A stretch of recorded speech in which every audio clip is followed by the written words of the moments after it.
Hello my dear friend, आप सभी का आपके अपने YouTube चैनल प्रोक्सिमा क्लासेस में स्वागत है। चलिए आज का एकदम VVI topic 40 most important objective 12th class का बायोलॉजी का हम लेकर के आए हैं आपके लिए प्यारे बच्चों। आज कुछ कारणों से लाइव क्लास नहीं हो पाया, नेटवर्क प्रॉब्लम से, इसलिए हम इन सारे क्वेश्चन को रिकॉर्ड करके हम आपको डाल रहे हैं। इसे आप शुरू से लेकर के लास्ट तक जरूर देखिएगा, क्योंकि ये जो है हम बहुत मेहनत से आपके लिए सिलेक्ट किए हैं। पूरे का पूरा 40 टॉप ऑब्जेक्टिव है आपका बायोलॉजी के लिए, जो कि एकदम वीवीआई है मेरे प्यारे बच्चों। ठीक है, आप एकदम अच्छे से कीजिए इसको, और एकदम आज एकदम जो है एकदम आप जो एकदम तैयारी जितना किए हैं आप सारा उछल दीजिए यहाँ पर। ये बहुत ही इंपॉर्टेंट क्वेश्चन हम लिए हैं। चलिए पहला क्वेश्चन आपके सामने स्क्रीन पे है कि वीर्य को यानी स्पर्म को किसमें हिमीकृत किया जाता है। यहाँ पे टाइपिंग मिस्टेक है, यहाँ पर हिमीकृत होगा। ठीक है मेरे बच्चों, हिमीकृत किया जाता है, किसमें हिमीकृत किया जाता है। आपको पहला क्वेश्चन का आंसर देना है। आप जानते हैं कि बर्फ से नहीं होगा, रेफ्रिजरेटर में नहीं होगा मेरे प्यारे बच्चों। तो इसका जो सही आंसर हो जाएगा वो क्या होगा मेरे प्यारे बच्चों। तो इसका सही आंसर जो है वो तरल नाइट्रोजन होगा। A is the right answer for this question. चलिए 2 नंबर क्वेश्चन पे हम आते हैं। कह रहा है टी लिम्फोसाइट जो है, टी लिम्फोसाइट किससे उत्पन्न होता है, यानी शरीर के किस भाग में उत्पन्न होता है। बोन मैरो में, जिसको अस्थि मज्जा भी कहा जाता है, पेट में, या थाइमस में, या कृत में। तो इसका सही आंसर हो जाएगा मेरे प्यारे बच्चों अस्थि मज्जा में। ठीक है, इसका सही आंसर जो हो जाएगा वो अस्थि मज्जा हो जाएगा। अस्थि मज्जा is the right answer for this question. चलिए अगले क्वेश्चन पे चलते हैं। अगला क्वेश्चन आपके सामने है, देखिएगा। कह रहा है कृत्रिम वीर्य निषेचन में, निषेचन जब कराया जाता है आर्टिफिशियल स्पर्म को, तो स्त्री के गर्भाशय में क्या प्रवेश कराया जाता है। केवल अंड प्रवेश कराया जाता है, केवल अंड प्रवेश कराया जाता है, केवल शुक्राणु, केवल शुक्राणु, निषेचित अंडा और शुक्राणु, या कोई नहीं। तो इसका जो सही आंसर होगा मेरे प्यारे बच्चों वो C is the right answer this question. चलिए अगले क्वेश्चन पे चलते हैं। चौथा नंबर क्वेश्चन आपके सामने है। कह रहा है आम का खाने योग्य भाग कौन सा है। बाहरी फल भित्ति, मध्य फल भित्ति, अंतः फल भित्ति, इनमें से कोई नहीं। तो इस क्वेश्चन का सही आंसर हो जाएगा मेरे प्यारे बच्चों मध्य फल भित्ति, क्योंकि अंतः फल भित्ति अगर हम खाएंगे तो हमको क्या खाना पड़ेगा, आम का गुठली खाना पड़ेगा। आम का आम, गुठलियों का दाम भी हमको देना पड़ेगा। तो इसका सही आंसर क्वेश्चन का मध्य फल भित्ति, आम का खाने योग्य भाग है मध्य फल भित्ति। चलिए अगले क्वेश्चन 5वां नंबर है। आंतरिक निषेचन नहीं होता है, बहुत इंपॉर्टेंट क्वेश्चन है मेरे प्यारे बच्चों। इसमें ध्यान देना है ये कि इसमें कह रहा है कि नहीं होता है। ठीक है, कह रहा है क्या, निषेचन नहीं होता है। ठीक है, देख लीजिए यहाँ नहीं होता है। तो किसमें नहीं होगा, पक्षी में तो होता ही है, मेढक में जो है आंतरिक निषेचन नहीं होता है, इसमें बाह्य निषेचन होता है। ठीक है बच्चों, तो आपका जो है इस क्वेश्चन का राइट आंसर बी हो जाएगा। B is the right answer. चलिए छठा नंबर क्वेश्चन पे चलते हैं। छठा नंबर क्वेश्चन बोल रहा है कि किस फल का जो है बीज चोल खाया जाता है। चूर्ण नहीं होगा बच्चों, यहाँ सुधार लीजिएगा, यहाँ टाइपिंग मिस्टेक है। ठीक है, टाइपिंग एरर है, यहाँ चोल होगा, चोल होगा। ठीक है बच्चों, चोल। चलिए चोल खाया जाता है, किस फल का बीज चोल खाया जाता है। तो आप जानते हैं शरीफा का, देखते हैं बीज बिच्चा ही रहता है, और लीची का भी, संतरा का जूसी हेयर खाया जाता है। ठीक है बच्चों, संतरा का जूसी हेयर, तो याद रखिएगा संतरा का जूसी हेयर खाया जाता है। यानी ई और बी, यानी राइट आंसर जो होगा इस क्वेश्चन का डी आपका राइट आंसर हो जाएगा। चलिएगा 7वें नंबर क्वेश्चन पे चलते हैं। 7वां नंबर क्वेश्चन बोल रहा है कि निम्न में कौन सा सत्य फल है। तो सेव जो है असत्य है बच्चों। ठीक है, सेव कैसा फल है, असत्य फल है। सेव जो है असत्य फल है, याद रखिएगा, सेव हो गया असत्य फल, सेव जो है असत्य फल हो गया है, ध्यान दीजिएगा। चलिएगा देखिएगा, सेव, नाशपाती भी असत्य हो गया, केला भी असत्य हो गया। सही आपका आंसर जो है डी आपका सही ऑप्शन का आंसर है। नाशपाती, सेव, ये सब असत्य फल हो गया। ठीक है मेरे बच्चों, तो केला जो है ये राइट आंसर हो गया आपका 7 का डी ऑप्शन बिल्कुल सही है। चलिए 8वें नंबर क्वेश्चन में बहुत इंपॉर्टेंट क्वेश्चन है। बोल रहा है कौन अमर है, कौन अमर है, इनमें से कौन सी कोशिकाएं अमर है। जनन कोशिकाएं, यकृत कोशिकाएं, या दोनों कोशिकाएं अमर है, या इनमें से कोई नहीं। तो इसका जो सही आंसर है मेरे प्यारे बच्चों वो जो है, इसका सही आंसर है वो हो जाएगा जनन कोशिकाएं, जनन कोशिकाएं। ठीक है मेरे प्यारे बच्चों, इसका राइट आंसर हो जाएगा जनन कोशिकाएं। ए ऑप्शन इसका जो है बिल्कुल सही होगा। चलिएगा 9वां नंबर क्वेश्चन पे। 9वां नंबर क्वेश्चन है आपके सामने। डार्विन, डार्विन बोल रहा है, डार्विन जो है ने किस जहाज से भ्रमण किया था? तो इस क्वेश्चन का ऑप्शन जो है मेरे प्यारे बच्चों, इन तीनों में से कोई नहीं है। इसका डी आंसर सही होगा। आप जो है इसका आंसर कमेंट बॉक्स में जरूर कमेंट कीजिएगा। कमेंट बॉक्स में आपको कमेंट करना है इस क्वेश्चन का आंसर। हम इसलिए छोड़ दे रहे हैं इस क्वेश्चन को। ठीक है, इस क्वेश्चन का आंसर आपको कमेंट बॉक्स में कमेंट करना है कि डार्विन ने किस जहाज से पहली बार भ्रमण किया था। चलिए 10वां नंबर क्वेश्चन है, पृथ्वी पर जीवन की उत्पत्ति से संबंधित पुस्तक किसने लिखा था? तो इसका सही आंसर है ओपेरिन ने लिखा था। ठीक है मेरे बच्चों, किसने लिखा था? 10 नंबर क्वेश्चन का सही आंसर हो जाएगा ओपेरिन ने लिखा था। ओपेरिन आप मार लीजिएगा, इस क्वेश्चन का सही आंसर है। चलिए अगले क्वेश्चन 11वां नंबर क्वेश्चन आपका आ रहा है कि मिलर यूरे द्वारा लिए गए गैसीय मिश्रण का अनुपात कितना है? ठीक है, मिलर यूरे द्वारा लिए गए गैसीय अनुपात कितना है आपको देखना है और बताना है। ठीक है बच्चों, 11 नंबर क्वेश्चन आपके सामने है, आप देखिए और आंसर दीजिए। तो इसका सही आंसर हो जाएगा मेरे प्यारे बच्चों आपका B. B is the right answer for this question. चलिएगा आपका हो जाएगा कितना? 2:1:1। ठीक है, 2:1:1 इज द राइट आंसर। चलिए ठीक है, ये जो है आपका बी आपका राइट आंसर हो गया। चलिए अगले क्वेश्चन पे चलते हैं। 12वां नंबर, नेत्र गोलक में मांसपेशियों की संख्या कितनी है? तो नेत्र गोलक में आप जानते हैं बच्चों, नेत्र गोलक जो है वो 6 मांसपेशियों से मिलकर बना है, यानी 6 जो है इसका राइट आंसर हो जाएगा। चलिए 13वां नंबर क्वेश्चन है, कह रहा है एक मानव शरीर में अनैच्छिक मांसपेशियां कहाँ होती है? आपको बताना है कि नेत्र में जो है अनैच्छिक मांसपेशियां कहाँ होती है। ये जो है अनैच्छिक मांसपेशियां वो दिल में होती है बच्चों, मस्तिष्क, आंख और यकृत में नहीं होती है। ये कहाँ होती है? दिल में होती है। चलिए 14वां नंबर क्वेश्चन बहुत इंपॉर्टेंट क्वेश्चन है, आपको करना है। पुरुषों में गुणसूत्रों की संख्या कितनी होती है? अगर जोड़ा में पूछेगा, अगर जोड़ा में पूछा बच्चों तो 23 जोड़ा होता है। ठीक है 23। और अगर पुरुष में पूछ रहा है, अगर महिला में पूछता तो महिला में ये हो जाता 44 + XX। ठीक है, ये हो जाता फीमेल में, ये हो जाता बच्चों फीमेल में, और मेल में हो जाएगा 46 + XY, ये हो जाएगा मेल में। ठीक है, मेल में आपको पता है XX मिलता है, X लड़की से आता है, X लड़का से जाता है, एक आता है लड़का से और एक लड़की से आता है X।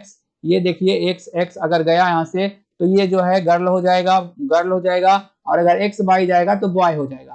चलिए ठीक है, इस क्वेश्चन का सही आंसर है 46XY। चलिए 15वां नंबर क्वेश्चन आपके सामने है, मानव मूत्र का रंग पीला होता है किसके कारण? बहुत इंपॉर्टेंट क्वेश्चन है। कह रहा है मानव मूत्र का रंग पीला होता है किसके कारण? पीत के कारण, कोलेस्ट्रॉल के कारण, नीम के कारण, यूरोक्रॉम के कारण। तो इसका सही आंसर जो है वो यूरोक्रॉम जो है is the right answer this question, यानी कि सही आंसर आपका यूरोक्रॉम होगा। यूरोक्रॉम के कारण ही मूत्र का रंग पीला दिखाई देता है। चलिए 16वें नंबर क्वेश्चन है, कह रहा है 1 गिलास पानी पीने से कितनी कैलोरी ऊर्जा प्राप्त होगी? हमको जो है 1 गिलास हम पानी पिएंगे तो हमको कितना ऊर्जा प्राप्त होगा ये बताना है। पहला ऑप्शन है 0, 15, 25, 50। तो आपका सही आंसर जो है वो हो जाएगा 0 कैलोरी। कोई भी ऊर्जा हमको पानी पीने से प्राप्त नहीं होता है। चलिए 17वें नंबर क्वेश्चन पे चलते हैं। 17वां नंबर क्वेश्चन है, रक्त समूह का आविष्कार किसने किया था? रक्त समूह का आविष्कार जो है किसने किया था? यानी रक्त समूह को इंग्लिश में हम लोग ब्लड ग्रुप भी कहते हैं। ठीक है मेरे बच्चों, रक्त समूह को क्या कहते हैं? ब्लड ग्रुप भी कहते हैं। और ब्लड ग्रुप की खोज किया था कार्ल लैंडस्टीनर ने। ठीक है मेरे बच्चों, blood group, O blood group, A blood group, A B blood group, 4 blood group की खोज किया था कार्ल लैंडस्टीनर ने। चलिए अगले क्वेश्चन 18वां नंबर क्वेश्चन है, कह रहा है प्रदूषण में SPM का पूर्ण रूप क्या है? SPM, ठीक है, किसका? तो SPM का पूर्ण रूप क्या है आपको बताना है। SPM फुल फॉर्म इसका बताना है बच्चों, SPM का। ठीक है, देख लीजिए SPM का पूर्ण रूप, solid pollution matter, suspended particular matter, या दोनों या नो। तो इसका जो है बी ऑप्शन जो है बिल्कुल सही है, सस्पेंडेड पार्टिकुलेट मैटर। मैटर मतलब पदार्थ होता है, पदार्थ का से जो प्रदूषण प्राप्त होता है उसी को हम SPM के नाम से जानते हैं। चलिए 19वें नंबर क्वेश्चन पे चलते हैं। 19वां नंबर क्वेश्चन है, आलू क्या है? आलू क्या है, ठीक है, ये है डंठल, ठा है यहाँ पे बच्चों, ठीक है, यहाँ पे ठा है, डंठल कर लीजिएगा इसको। पहला ऑप्शन है जड़, कली, डंठल, फल, तो बिल्कुल सही जवाब है डंठल, ठीक है, डंठल इज द राइट आंसर। चलिए 20वें नंबर क्वेश्चन में आ जाते हैं। 20वां नंबर क्वेश्चन बोल रहा है कौन सा पिरामिड हमेशा सीधा होता है। तो आपको पिरामिड जब भी बोलेगा तो किस तरह से बनाना है, एक ट्रायंगल बनाना है, ठीक है बच्चों, एक ट्रायंगल बनाना है इस तरह का, यही आपका क्या है, सीधा पिरामिड है। इसमें जो है प्राथमिक उपभोक्ता, द्वितीय उपभोक्ता, उत्पादक तीनों रहता है, और ये पिरामिड है और ये हमेशा सीधा रहता है। किसमें, तो मात्रा का नहीं, इसमें नहीं होगा मेरे बच्चों, ये नहीं होगा ऑप्शन, ये भी संख्या का नहीं, ऊर्जा का पिरामिड जो है हमेशा सीधा होता है, बिल्कुल राइट आंसर है 20 का। चलिए 21वां, किसमें परागकण का निर्माण होता है, ध्यान दीजिएगा, कह रहा है परागकण, ठीक है, कह रहा है क्या बच्चों, परागकण, यहाँ देखिए परागकण, परागकण किस में जो निर्माण होगा किसमें होगा, वो परागकोश में होगा। ए इस क्वेश्चन का बिल्कुल राइट आंसर है परागकोश, ठीक है मेरे बच्चों, परागकोश जो है इसका राइट आंसर हो गया। चलिए 22वें नंबर क्वेश्चन पे चलते हैं। बोल रहा है सबसे अधिक प्राप्त ऊर्जा कौन प्राप्त करता है, ठीक है, आहार श्रृंखला में सबसे अधिक ऊर्जा कौन प्राप्त करता है आहार श्रृंखला में, ठीक है, कह रहा उत्पादक, प्राथमिक उपभोक्ता, द्वितीय उपभोक्ता, मांसाहारी। प्राथमिक उत्पादक मतलब हो गया घास, पेड़ पौधा, प्राथमिक उपभोक्ता हो गया शाकाहारी, द्वितीय उपभोक्ता हो गया मांसाहारी, ठीक है, जो प्राथमिक उपभोक्ता को खाता है द्वितीय उपभोक्ता। तो आपको पता होगा सबसे ज्यादा ऊर्जा जो है उत्पादक प्राप्त करता है सूर्य से, ठीक है मेरे प्यारे बच्चों, इसका सही आंसर हो जाएगा उत्पादक। चलिए अगले क्वेश्चन पे चलते हैं। 23वां नंबर क्वेश्चन आपके सामने है, कह रहा है पुष्पीय पौधों के भ्रूण कोश में कितने गुणसूत्र होते हैं। कहने का मतलब है कि जो फूल वाले पौधे होते हैं उसके जो भ्रूण में होते हैं, कोश होते हैं, उसमें कितने गुणसूत्र होते हैं आपको बताना है। पहला ऑप्शन है एन, पहला ऑप्शन है एन बच्चों, ठीक है, एन स्मॉल एन, दूसरा है 2n, तीसरा है 3n, चौथा है 4n, ठीक है, चौथा है 4n। आपको सही आंसर देना है और आपका सही आंसर हो जाएगा 3n, ठीक है, आपको क्या रह सकता है, स्मॉल में भी रह सकता है n, 3n is the right answer this question. चलिए अगला क्वेश्चन पे चलते हैं। 24वां नंबर क्वेश्चन आपका आ गया है, कह रहा है हाइड्रीला में रंध्र, हाइड्रीला में रंध्र कहाँ पाए जाते हैं, हाइड्रीला में रंध्र जो है कहाँ पाए जाते हैं। ये रंध्र रहा बच्चों, ठीक है, हाइड्रीला में रंध्र, हाइड्रीला में रंध्र कहाँ पाए जाते हैं, पत्तियों पे, तो हाइड्रीला में पत्ती नहीं होता है, ये गलत हो गया। तना भी हाइड्रीला में नहीं होता है, दोनों पर भी नहीं होगा, यानी डी ऑप्शन जो है राइट आंसर हो गया इसका, ठीक है बच्चों, हाइड्रीला में आपका जो है रंध्र नहीं पाया जाता है। चलिए अगले क्वेश्चन पे चलते हैं। अगला क्वेश्चन 25वां नंबर है, सर्वोत्तम सर्वोत्तम सर्वोत्तम दुधारू नस्ल के पशु कौन से हैं। ए ऑप्शन में है लाल सिंधी, बी में है साहिवाल, सी में है जर्सी, डी में है देसी गाय। तो साहिवाल इस क्वेश्चन का बिल्कुल राइट आंसर हो जाएगा, ठीक है, सर्वोत्तम यानी कि सबसे अधिक जो है उत्तम दूध देने वाला साहिवाल है, ठीक है बच्चों। चलिए अगले क्वेश्चन पे चलते हैं। 26वां नंबर क्वेश्चन कह रहा है निम्नलिखित में कल्याण सोना किसका किसका किस्म है, किसकी किस्म है, धान, गेहूं, मक्का, मटर। तो जो है धान का तो नहीं होगा मेरे प्यारे बच्चों, ये जो है गेहूं का हो जाएगा, बिल्कुल राइट आंसर इसका, ठीक है, B is the right answer this question. चलिए अगले क्वेश्चन पे चलते हैं। अगला क्वेश्चन 27वां नंबर आप देखिए और ऑप्शन बताइए मेरे प्यारे बच्चों। कह रहा है निम्न में जैव उर्वरक कौन सा है, निम्न में जैव उर्वरक कौन सा है, आपको जवाब देना है, आपको जवाब देना है बच्चों, जैव उर्वरक कौन सा है। पहला ऑप्शन है साइनोबैक्टीरिया, दूसरा है विषाणु, तीसरा है कवक, चौथा है इनमें से सभी। तो ये जो है विषाणु तो नहीं हो सकता है मेरे प्यारे बच्चों, आप जानते हैं विषाणु नहीं होगा क्योंकि ये हानिकारक है, कवक भी नहीं होगा, यानी कहने का मतलब है लास्ट ऑप्शन बचा ए साइनोबैक्टीरिया, ठीक है बच्चों, साइनोबैक्टीरिया को हरित शैवाल के नाम से भी जाना जाता है, ये इज द राइट आंसर, जैव उर्वरक कहलाएगा साइनोबैक्टीरिया। चलिए अगला क्वेश्चन में कह रहा है कि 28वां क्वेश्चन में कह रहा है एलएसडी, ठीक है, एलएसडी क्या है, नशा है, उत्तेजक है, दवा है, या चेतना में जो है चेतना में ले जाने वाला दवा है, ठीक है, चेतना में ले जाने वाला एक पदार्थ है।